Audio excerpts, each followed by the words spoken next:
Car வந்து எலி வந்துருச்சு. ஃபர்ஸ்ட் இந்த கார்லயே எலி கடிச்சு 17,000 கிட்ட நம்ம பின்னாடி இந்த ஒயரிங் ஃபுல்லா மாத்தணும். இந்த இடத்துல இருக்க ஃபோம் எல்லாமே வந்து காலி பண்ணிடுச்சு ஃபுல்லாவே. ஸோ நம்ம இப்போ வந்து நெக்ஸ்ட் வந்து இப்போ இந்த கார்லயுமே பார்த்தோன்னா அன்னைக்கு திடீர்னு பேனட்டை ஓப்பன் பண்ணி பார்க்குறேன், எலி வந்துட்டு இருக்கு. அதுக்கான தடயம் இருக்கு. அதனால என்ன பண்ணலாம் அப்படின்னு சொல்லிட்டு யோசிச்சுட்டு இருந்தேன். அந்த புகையில அதெல்லாம் வந்து நான் ஆல்ரெடி வந்து கட்டி பார்த்துருக்கேன். அதெல்லாம் வந்து அந்த அளவுக்கு எஃபெக்டிவாகவே இல்லை. அதுக்கப்புறம் நிறைய ட்ரை பண்ணலான்னு பார்த்தாக்கா, வீட்டில் இந்த இது கலந்து அந்த பெனாயில் கலந்து கீழே ஊத்துறது இந்த மாதிரிலாம் சொன்னாங்க. அதெல்லாம் ட்ரை பண்ணால் எதுவுமே ஒர்க் ஆகலை.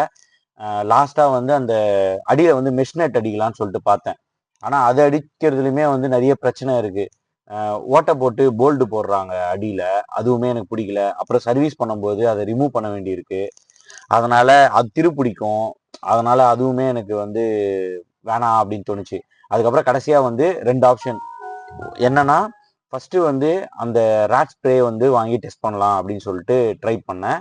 அந்த ஸ்ப்ரே அடிச்சேன். அதுக்கப்புறம் வந்து அந்த ஸ்ப்ரே இருந்து தப்பிச்சாலுமே அந்த எலியை வந்து நம்ம மாட்ட வைக்கணும்னு சொல்லிட்டு எலி பிடிக்கிற அந்த மேட்டு இருக்கு. அந்த மேட்டு வந்து யூஸ் பண்ணலாம் அப்படி சொல்லிட்டு யூஸ் பண்ணோம். ஸோ அந்த மேட்லேயுமே வந்து எலி மாட்டுச்சு. அதே மாதிரி அந்த ஸ்ப்ரே அடிச்சதுக்கு அப்புறம் இன்ஜின் பே கிட்ட வந்து எலி வந்து போகவே இல்லை. ஸோ இப்போ நான் என்ன பண்ணேன் அப்படின்றத வந்து உங்களுக்கு சொல்றேன்.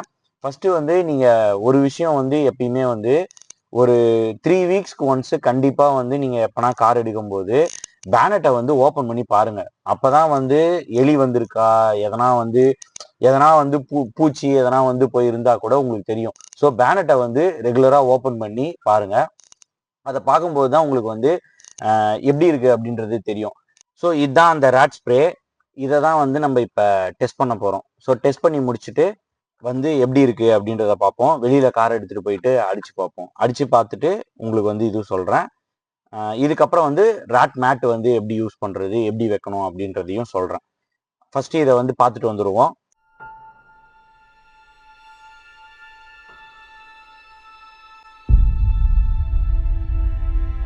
எலி வந்து கடைசியா நம்ம காருக்கு வந்துட்டோம். அந்த எலியை என்ன பண்றதுன்னு தெரியல. அதனால நம்ம பார்க்கிங்ல இல்லாம எடுத்துட்டு வந்து காரை வந்து வெளியில தான் விட்டுருக்கேன். ஒரு வாரமா இங்க தான் இருக்கு. அதுக்காக என்ன பண்ணணும்னு யோசிச்சு கடைசியா 2 சொல்யூஷன் எடுத்துன்னு வந்திருக்கேன். மெஷ் அடிக்க விருப்பம் இல்லை. அதனால ராட் மேட்டும் இந்த ராட்டு ஸ்ப்ரேவும் வாங்கி வச்சிருக்கேன். இப்போ ஃபர்ஸ்ட் வந்து நம்ம ராட் ஸ்ப்ரே அடிக்கிறதுக்கு வந்து இது பண்ணுவோம். அதுக்கு நீங்க ஃபர்ஸ்ட் என்ன பண்ணணும்னா பேனட்டை ஓப்பன் பண்ணணும்.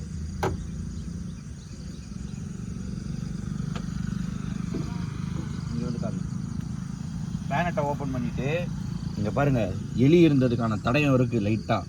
நான் க்ளீன் பண்ணிட்டேன் ஆல்ரெடி ஒரு குட்டி ப்ரெஷ்ஷை வச்சு. இருந்தாலும் நீங்கள் இந்த மாதிரி அழுக்கெல்லாம் வந்து வைக்கக்கூடாது. நல்லா தொடச்சிட்டு அதுக்கப்புறமா இது பண்ணணும். அதுக்கு வந்து ஃபஸ்ட்டு நம்ம வந்து துடைப்போம். நல்லா வந்து நம்ம இன்ஜின் பேவை வந்து நல்லா தொடச்சி க்ளீன் பண்ணிடுவோம். முக்கியமாக நீங்கள் எங்கெல்லாம் ராட் அடிக்க போகிறீங்களோ அங்கெல்லாம் வந்து மெயினாக நல்லா க்ளீன் பண்ணுங்கள்.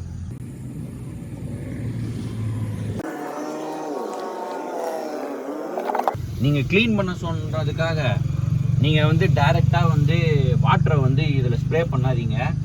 ஏன் இன்ஜின் பேவை வந்து நீங்கள் வாட்டரை வச்சு க்ளீன் பண்ணக்கூடாதுன்னு சொல்லிட்டு நான் இன்னொரு வீடியோவில் சொல்கிறேன்.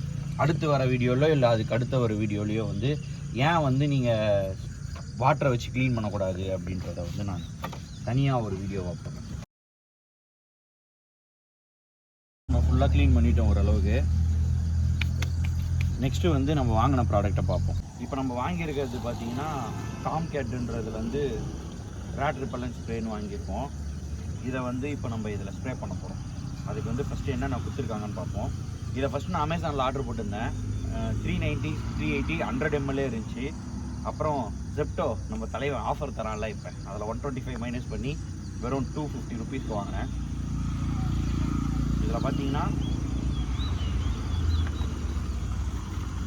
மாஸ்க் கொடுத்துட்டாங்க அவங்களே. அதுக்கப்புறம் ஒரு நாசலும் ஒரு ஸ்ப்ரேவும் இருக்குது. இதோட வந்து இன்ஸ்ட்ரக்ஷன் மேனுவல் இருக்குது. பாட்டில் வந்து ஷேக் பண்ணிட்டு கார்போனட்டில் வந்து ஜிக்ஸாக்காக ஸ்ப்ரே பண்ண சொல்லியிருக்காங்க. எவ்ரி 2 வீக் இல்லை 1 மந்த்துக்கு வந்து சீரியஸ் ராட் ப்ராப்ளம் இருந்தாக்கா வந்து போட சொல்லியிருக்காங்க.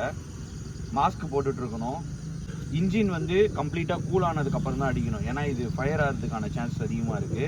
அதே மாதிரியே காரை ஸ்டார்ட் பண்ணுறதுக்கு 6-8 ஹவர்ஸ் முன்னாடி தான் வந்து இதை அடிக்கணும். நீங்கள் இதை அடிச்சுட்டு உடனே கார் எடுக்கிற மாதிரி இருந்தால் அடிக்கக்கூடாது, பொறுமையாக இருக்கும்போது தான் அடிக்கணும். ஸோ இது வந்து சேஃப் ப்ரிகாஷன். இதை வந்து இது பண்ணிக்கோங்க. இப்போ வந்து இதை யூஸ் பண்ணுவோம். நம்மளுக்கு வந்து மாஸ்க் வேணாம், ஏன்னா நம்ம வந்து அதுக்கு பதிலாக வேறு யூஸ் பண்ணலாம். ஃபஸ்ட்டு வந்து இந்த நாசில் போட்டுருங்க. போட்டுட்டு டேரெக்டாக இந்த ஒயர் மேலெலாம் அடிக்காதீங்க, இந்த மெட்டல் பாடி மேலே அடிங்க.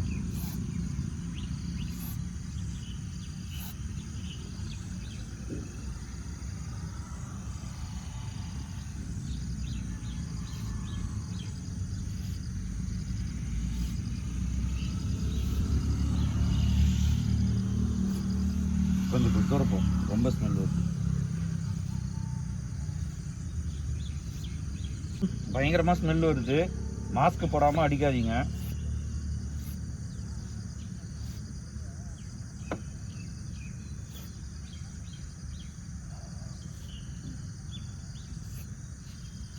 பேட்டரியில எல்லாம் அடிக்கும் போது பார்த்துடிங்க. அவ்வளோதான். அடிச்சுட்டு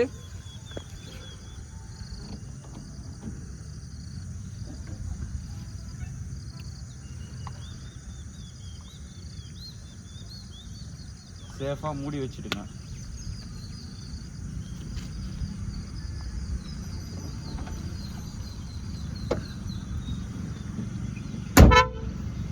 இது மட்டும் இல்லாமல் நீங்கள் வந்து முக்கியமாக டயர் வழியாக தான் ஏறும். நீங்கள் வந்து இந்த டயர் பகுதியை வந்து நல்லா க்ளீன் பண்ணிவிட்டு இங்கேயுமே நீங்கள் நிறுத்தத்துக்கு முன்னாடி ஸ்ப்ரே பண்ணீங்க அப்படின்னா நம்ம வந்து இது பண்ணலாம். இந்த இடம் ஃபுல்லாகவே நீங்கள் லைட்டாக அடிச்சிங்கன்னா உங்களுக்கு வந்து இதுவாகிடும். மோஸ்ட்லி வந்து நீங்கள் இதை வந்து காரை வந்து ஒரு 20 டேஸ் வந்து ஒரே இடத்துல விட போகிறீங்க, பார்க் பண்ண போகிறீங்க, ஒரு 2 வீக்ஸ் எடுக்க மாட்டீங்க அப்படின்னா நீங்கள் வந்து லைட்டாக அங்கங்கே ஸ்ப்ரே பண்ணிவிட்டு விட்டீங்க அப்படின்னா வராமல் இருக்கும். நெக்ஸ்ட்டு வந்து நம்ம பேடு யூஸ் பண்ண போகிறோம். அந்த பேடை எப்படி வைக்கிறதுன்னு நான் வந்து சொல்கிறேன். அந்த பேடையும் வச்சு நம்ம எலியை பிடிக்கணும். அந்த எலியை கொல்றதோ இல்லை துரத்துறதோ தான் நம்மளோட முதல் குறிக்கோள். அதை நம்ம இந்த 2 டேஸில் பண்ணுறோம். இப்போ நம்ம வந்து அந்த ரேட் ஸ்ப்ரே ஃபுல்லாக எப்படி பண்ணோம் எல்லாமே பார்த்துட்டோம். அது முடிஞ்சிருச்சு. நீங்கள் அதை வந்து ஃப்ரீக்வெண்ட்டாக வந்து ஒரு 2 months ஒன்ஸு இல்லை 1.5 months ஒன்ஸு சும்மா ஒரு 2-3 ஸ்ப்ரே அடிங்க. ஃபுல்லாக எப்பயுமே அந்த மாதிரி ஸ்ப்ரே அடிக்காதீங்க. அங்கங்கே கொஞ்சம் கொஞ்சம் அந்த மென் ஸ்மெல் வரதுக்காக அப்பப்போ அடிச்சுக்கோங்க. அவ்வளோதான். நெக்ஸ்ட் வந்து நம்ம ரேட் மேட் பற்றி இப்போ பார்ப்போம். இந்த rat and mouse and rat glue board இந்த மாதிரி வந்து ரேட் மேட் டிஃப்ரெண்ட் கம்பெனிஸில் விற்கிது. எங்கள் கடையிலேயே நாங்கள் 4-5 பிராண்ட் விற்கிறோம். ஸோ நான் 2-3 பிராண்டு மாற்றி மாற்றி வைக்கிறேன் அடியில். இது நீங்கள் என்ன பண்ணணும்னா இதில் இன்ஸ்ட்ரக்ஷன்ஸ் வந்து கொடுத்துருப்பாங்க. எப்படி யூஸ் பண்ணணும், எப்படி வைக்கணும், ரேட் எப்படி மாட்டும் எல்லாமே இதில் கொடுத்துருப்பாங்க. நீங்கள் ஜஸ்ட்டு வந்து என்ன பண்ணணும்னா இதை ஓப்பன் பண்ணி இப்படி வச்சிடணும். காருக்கு அடியில் வச்சிடணும். நீங்கள் அதாவது காருக்கு வந்து எலி உங்களுக்கு எந்த சைடு வரும்னு தெரியுதுன்னா அந்த அந்த இடத்துல வச்சிட்டீங்க அப்படின்னா இதில் காலை வச்ச உடனே எலி வந்து மாட்டிக்கும்.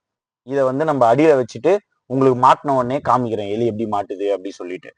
ஸோ இந்த 2 விஷயத்த நீங்க பண்ணீங்க அப்படின்னாலே மோஸ்ட்லி வந்து உங்களுக்கு செட் ஆயிடும். அதுக்கப்புறம் இதை நீங்க தூக்கி போடும்போது ரேட் மாட்டிக்கிச்சு இல்லை நீங்க அப்படியே தூக்கி போடுறீங்கனாலும் இதை மூடிட்டு தூக்கி போடுங்க. ஏன்னா யாருன்னா கை வைக்கிறாங்க இல்லை மெரிக்கிறாங்கன்னா அவங்களுக்கு காலில் வந்து இது ஒட்டிக்கும். அதனால இதை மூடிட்டு யூஸ் பண்ற மாதிரி பார்த்துக்கோங்க. நீங்க இந்த 2 யூஸ் பண்ணீங்க அப்படின்னாலே மோஸ்ட்லி வந்து எலி வரலை. க்ளோஸ்டு பார்க்கிங்கா இந்த மாதிரி இருக்கு அப்படின்னா இது பயங்கர எஃபெக்டிவா இருக்கும். நீங்க வந்து அவுட் சைட்ல விடுறீங்க அப்படின்னா ராட் மேட் வந்து உங்களுக்கு அந்த அளவுக்கு யூஸ் ஆகுமா தெரியல. பட் ஆனா அங்க இருக்க ஒரு 4-5 எலியை வந்து கண்டிப்பா இதை வச்சு நீங்க பிடிக்க முடியும். பிளஸ் வந்து அந்த ஸ்ப்ரே அடிச்சிங்க அப்படின்னா கண்டிப்பா வந்து காரை சேஃபா வச்சுக்க முடியும். இதுக்காக வந்து நீங்க கொஞ்சம் ஸ்பெண்ட் பண்ண வேண்டியிருக்கும். அந்த ரேட் ஸ்ப்ரே வந்து நான் ஒரு 260 அந்த ரேஞ்சில் வாங்கினேன். இது வந்து 60 rupees வரும் ஒரு மேட்டு. ஸோ நீங்கள் இதை ஒரு 2-3 டைம்ஸ் நீங்கள் யூஸ் பண்ணி வச்சுட்டீங்கன்னா எலி திருப்பி எப்போ வருதோ அப்போ திருப்பி நீங்கள் அதை யூஸ் பண்ணிக்கலாம். அது வரைக்கும் அந்த ரேட் ஸ்ப்ரே அடிச்சு பார்த்து இது பண்ணிக்கலாம். இப்படி பண்ணீங்கனாலே மோஸ்ட்லி வந்து ரேட் கிட்ட இருந்து நம்ம காரை வந்து காப்பாற்றிடலாம். என்னோட முதல் எதிரி வந்து எலி தான். அவனை கொல்றது தான் என்னோட குறிக்கோளாக வச்சுக்கிட்டு இருக்கேன் நான். காரை எப்படின்னா அவங்ககிட்ட இருந்து நம்ம காப்பாற்றணும். அதுக்காக தான் எல்லாம் ட்ரை பண்ணிக்கிட்டு இருக்கோம். இது இல்லாமல் வேற யாருக்குன்னா எஃபெக்டிவாக எதனா வந்து சொல்யூஷன் இருந்துச்சு அப்படின்னா கமெண்ட்ஸில் சொல்லுங்க. அதுவுமே வந்து நான் ட்ரை பண்ணி பார்க்குறேன் என் சைடில். தேங்க்யூ. இப்போ பாருங்க, இந்த மாதிரி நம்ம பார்க்கிங்கில் விடும்போது ரேட்டில் வச்சுருந்தோம்ல அதில் வந்து இதை பாருங்க எலி மாட்டிக்கணும். மாட்டி செத்துட்டான். ஸோ நீங்கள் வந்து இந்த மாதிரி உங்கள் வீட்டில் நிறைய எலி இருக்குன்னா ஒரு இடத்துல வைக்காம 2-3 இடத்துல இந்த மேட் வச்சிங்கன்னா இருக்கிற எலியெல்லாம் பிடிச்சி போட்டுடலாம். ஸோ இது வந்து எஃபெக்டிவாக இருக்கும்.